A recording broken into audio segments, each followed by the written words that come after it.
बिस्मिल्लाहिर्रहमानिर्रहीम। आज के सेशन की बात करें तो एक पैनिक सिचुएशन थी, आपको पता है, और इंडेक्स भी पैनिक था, वही इंडिया और पाकिस्तान की टेंशन को लेके।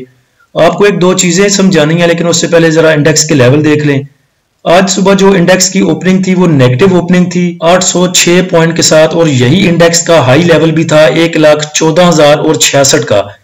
यही हाई लेवल था, यही ओपनिंग थी, और यहां इंडेक्स ने 806 पॉइंट लूज किए थे। आज का लो देखें तो वो रहा 1,10,631 पे, जिधर इंडेक्स ने 4241 पॉइंट लूज किए थे। उसके बाद अगर क्लोजिंग देखें तो वो 1,11,326 पे रही, जिधर इंडेक्स ने 3545 पॉइंट लूज किए, यानी कि इंडेक्स ने तकरीबन 700 पॉइंट की रिकवरी बनाई और उसके बाद क्लोजिंग आई। ओवरऑल वॉल्यूम देखें तो 254 मिलियन के वॉल्यूम ट्रेड हुए, जो कि टोटल ही पैनिक आप कह सकते हैं या सेलिंग वॉल्यूम आप इनको कह सकते हैं। कल का अगर फीपीलीपी देखें तो उसमें बैंक्स ने और म्यूचुअल फंड ने तो डेट मार्केट में लेन देन किया। उसके बाद इंडिविजुअल्स ने सेल किया था $1 मिलियन का, और अदर ऑर्गेनाइजेशन ने बाय किया $2.35 मिलियन का। अब एक चीज माइंड में रखें कि दो ही काम होते हैं इंडेक्स में या मार्केट में, किसी भी स्टॉक मार्केट में, या कोई देता है या लेता है, या सेलिंग होती है या बाइंग होती है। अब कल इंडिविजुअल्स ने 1 मिलियन का सेल किया तो किसी ना किसी ने तो उठाया, अदर ऑर्गेनाइजेशन ने उठाया। आज जो इतनी पैनिक सिचुएशन थी, 4241 पॉइंट इंडेक्स ने लूज किए, किसी ने बेचा, लेकिन किसी ने उठाया भी तो सही ना उसको।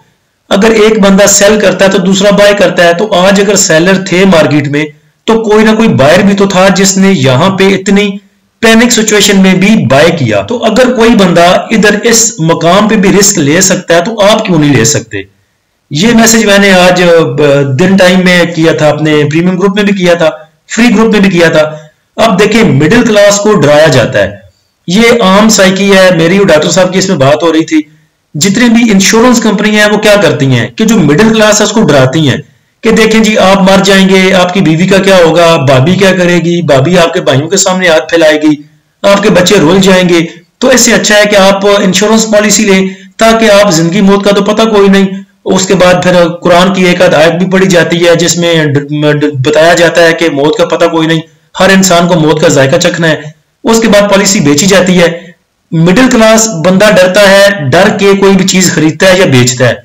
जबकि जिसके पास पैसा है, आप यही किसी बड़े इन्वेस्टर के पास जाएं, किसी बड़े बिजनेसमैन के पास जाएं, वही आपको पॉलिसी बेचनी है, इंश्योरेंस पॉलिसी, तो आप बेचेंगे कि देखें जी आज आप 1 लाख रुपया लगा रहे हैं, 4 लाख रुपया लगा रहे हैं, 10 साल के बाद यही 4 लाख आपको 40 लाख बन के मिलेगा। आप उसको मरने की जो है ना वो खबरें नहीं सुनाते, वो आपके मुंह पे थप्पड़ भी मारेगा मरने की खबरें सुन के। जो एलीट क्लास है उसको किसी और तरीके से फंसाया जाता है। वही सिचुएशन सेम स्टॉक मार्केट में है। आपको कैसे डराया जाता है, मार्केट नीचे जा रही है, बेच दो, जंग लगने वाली है, का कंडा नहीं रहना। और जो बड़े इन्वेस्टर हैं उनको क्या बोला जाता है, फोन करके बोलते हैं अच्छा टाइम है, ये चीज उठा लें, कल को यही चीज ऊपर जाएगी, आपको फायदा देगी, अच्छा मौका है, उठा लें। सेम सिचुएशन है, जंग लगने वाली है, आपको डराया जाता है बेच दें, बड़े इन्वेस्टर को कहा जाता है उठा लो, अच्छा मौका है। तो ये दोगली पॉलिसी कौन कर रहा है, आपका ब्रोकर और आपके जो भी सेंटर में मिडिल मैन बैठे हुए हैं, जिनको उनका फायदा होना है, जिनको चीजें बचनी है, जिनको ब्रोकरेज फीस बचनी है, जिन्होंने खुद आपसे लेना है, वही आपको डराते हैं। और दूसरे नंबर पे एक बात ज़हन में रखें, जंग लगने वाली है, अल्लाह ना करे पाकिस्तान का अगर कुछ नहीं रहना तो आपने पैसों को चाटना है। जब आप ही नहीं रहेंगे, पाकिस्तान नहीं रहेगा, ये बैंक नहीं रहेंगे, तो आपने पैसा क्या करना है। जैसे आपके स्टॉक मार्केट तबाह होनी है, अगर जंग लगने पे वही पैसा आपके घर में पड़ा हुआ बम बजना है तो वो पैसे वैसे जल जाने हैं, फिर आपके किस काम के आए।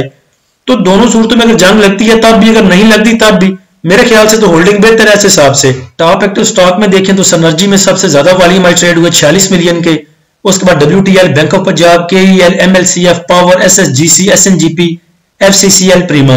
अब देखें सिनर्जी में भी जो है सेलिंग वॉल्यूम WTL में, bank of Punjab, KEL, MLCF, power, SSGC, FCCL, प्रीमा, इन सब में नेगेटिव। ये देखें कहां पे क्लोज हुए, तमाम ही नीचे क्लोज हुए, कोई 9% नीचे, कोई 0.79% को 3.80% नीचे। ये आपने सेल किया तो उनको बाय किसने किया, कोई तो है जो इस जगह पे भी रिस्क लेने के लिए तैयार है, तो वो आप क्यों नहीं हो सकते, आप यही रिस्क क्यों नहीं लेते। टॉप पॉइंट कंट्रीब्यूटर देखने की जरूरत ही कोई नहीं आज, बल्कि आप टॉप लूजर ही देखें, जिसमें कमर्शियल बैंक्स थे, cement, oil and gas marketing companies, fertiliser, investment banks, technology, power, automobile, pharmaceutical, oil and gas marketing companies, यानी oil and gas marketing companies और oil and gas exploration companies दोनों negative side पे।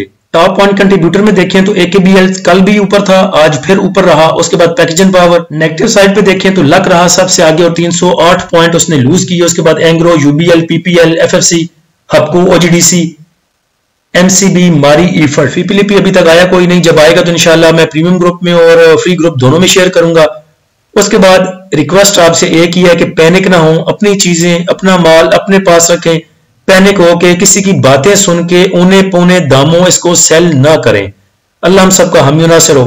इजाजत दीजिए, अल्लाह हाफिज।